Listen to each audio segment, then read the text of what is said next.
Straight-driven phase stabilization of copper oxide thin films, a multi-physics simulation approach. Central University of Jharkhand, Imam Notpacharya at cuj.ac.in. Slide 1-2, Introduction. Good morning, everyone. Today, we explore the fascinating role of substrates in dictating the phase stabilization of copper oxide thin films using a multi-physics simulation approach. Copper oxides, both QO and Cu2O, are critical in electronics, sensors, and optoelectronic devices. The ability to selectively stabilize one phase over another is vital for tailoring device performance.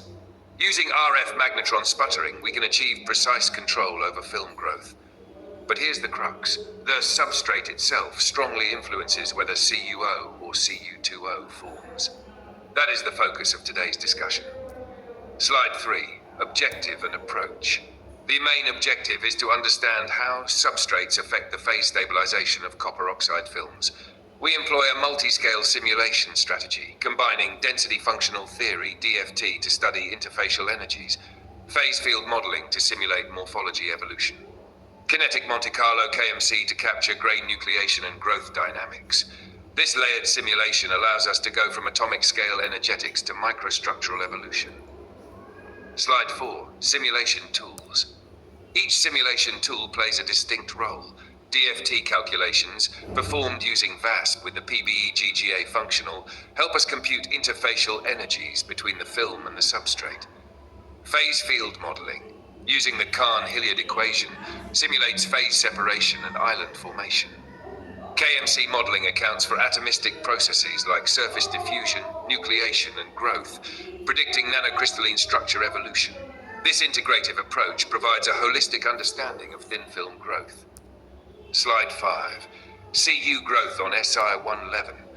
When copper oxide is deposited on Si111, the interfacial energy of Cu2O Si111 is about 1.8 joule, which is significantly lower than that of CuO Si111 now. 2.4 joules per meter squared. The formation of Cu3Si at the interface stabilizes the Cu2O phase. The growth mode follows Volmer-Weber islanding as simulated in the phase field model. These results correlate well with SEM data, confirming isolated island growth morphologies on silicon. Slide 6. Growth on glass and quartz. On amorphous substrates like glass and quartz, CuO is the dominant phase due to the higher oxygen affinity of these substrates. The interfacial energy is approximately 1.7 joules per meter, lower than on Si, but with a different bonding environment. KMC simulations show agglomeration and nanocrystallite formation, consistent with polycrystalline film textures observed experimentally. So, while Si promotes Cu2O via interfacial reactions, glass and quartz enable CuO formation due to oxygen-rich growth environments. Slide 7-8. Implicit morphological evolution. These slides illustrate evolving film morphologies during deposition.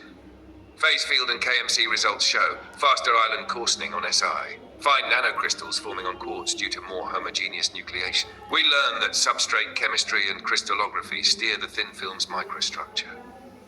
Slide 9, phase stability diagram. Now let's talk about thermodynamics. The phase diagram shows Cu2O is stable at low oxygen pressures, 1010 on the square atom. CuO becomes stable at higher oxygen pressures, 10 mol square atom. These insights are backed by XRD patterns. Cu2O peaks near 30.8 good, QO peaks around 35.5 degrees. Thus, both oxygen partial pressure and substrate type together determine the film's final phase. Slide 10. Simulated morphologies. The simulated morphologies further reinforce. Rougher textures and 3D islands dominate. On quartz glass, smoother, more compact nanocrystalline films form. This not only affects optical properties, but also electrical conductivity and catalytic behavior. Slide 11, device implications. Why is all this important? Because substrate selection is a powerful tuning knob for nanoelectronic components, where charge mobility depends on phase purity. Photothermal films, where absorption spectra vary between CuO and Cu2O. Catalytic applications, where surface area and crystallinity matter. The simulations offer predictive capability, letting us pre-design the right substrate film pair for desired functionality. Slide 12, conclusion. Let's conclude. The substrate plays a deterministic role in the phase and morphology of copper oxide films. Factors like strain energy, chemical reactivity, and oxygen affinity are decisive. Our multi-physics simulation framework, linking DFT, phase field, and KMC, can forecast how a film will grow even before fabrication. This predictive power is essential for rational design of oxide-thin films in advanced technologies. At slide 13 to 14, references and acknowledgements. This work builds